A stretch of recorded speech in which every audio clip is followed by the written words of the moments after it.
Kingdom Come Deliverance II is a direct sequel to a notoriously unforgiving medieval RPG. Our hero, Henry, is a bit more experienced after the events of his last adventure.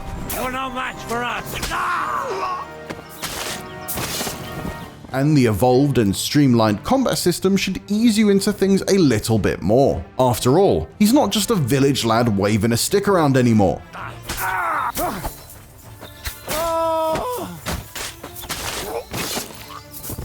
But like the first game, KCD2 isn't a power fantasy.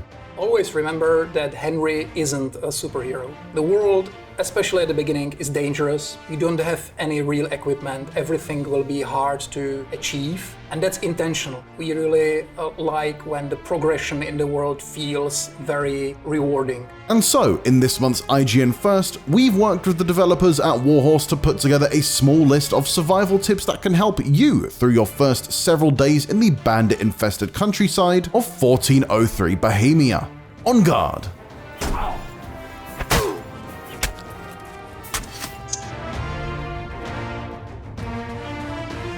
You're not going to find MMO-style quest givers with big exclamation marks above their heads here. Those weren't invented until the early 2000s. But if you're willing to do a little eavesdropping, you might come across some helpful rumors. So my first tip would be really listen what people are saying and explore. Welcome. You can buy everything you need from me, but excuse the selection. A few days ago, when I was returning with new goods, the horse got spooked and my wagon tipped into the pond. A lot of times people will give this little tip about that somewhere, I don't know, some merchant caravan was like ambushed. And you can go really there, you can find useful items.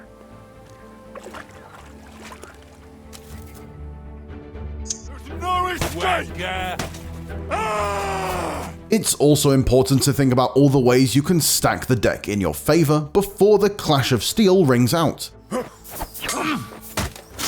Especially early on, charging in without a plan is a great way to get yourself killed. Definitely use all the tools you have. You can kill somebody from stealth at first, you can lure some people away so the combat is easier. What was that sound? What was that? You can poison your weapons, for example, so you will have easier combat. There are people in the world that can teach you something about combat. The famous Master Tomcat visits your region, and you yokels don't even appreciate it.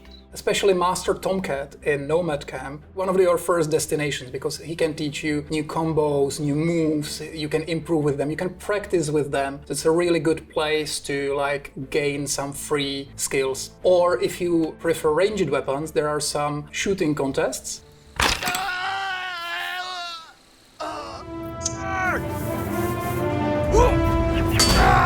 If you play a lot of action games these days, you're probably used to how a stamina meter works. But in KCD2, it's a little different, and you'll need to learn how to balance your stamina use between attack and defense. Attacks that hit any area where you're currently armored can be absorbed, but only if you have the stamina for it. So if you have some armor, usually your enemy's attack will not pierce your armor, but in that case, it will hurt your stamina, just your stamina. But if you have no stamina, if you are hacking to, relentlessly and mindlessly, it will hurt your health. So always keep some stamina, be really careful about it. What you're made of? I'm just getting warmed up, you shit. Ha!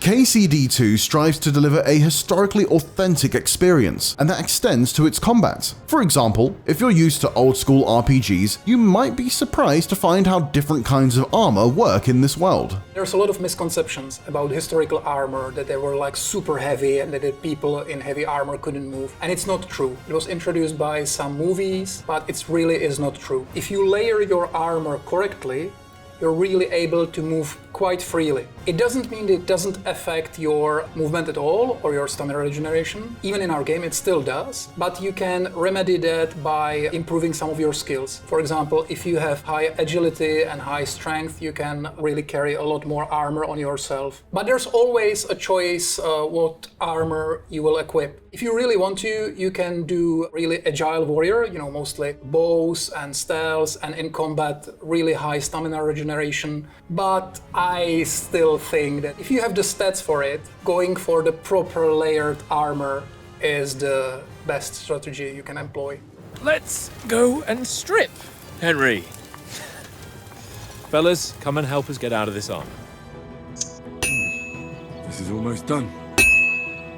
The first Kingdom Come Deliverance began with helping your father make a sword, but that was only possible in that one cutscene. In KCD 2 though, Henry can take up his dear old dad's profession for real, and a good blade fetches a high price. So there's very minimal UI. You really have to do all those things you really have to do even in the game. You have to heat the sword, you have to check how temperature of the blade is, and you check it by just looking at the blade, and you have to correctly gauge the color of the blade. I think it's really cool minigame, but it can be also a very good source of money at the beginning. There's one quest at the beginning which will introduce you to a smith, and you can help him, and he will also give you access to a blacksmithing place where you can do that.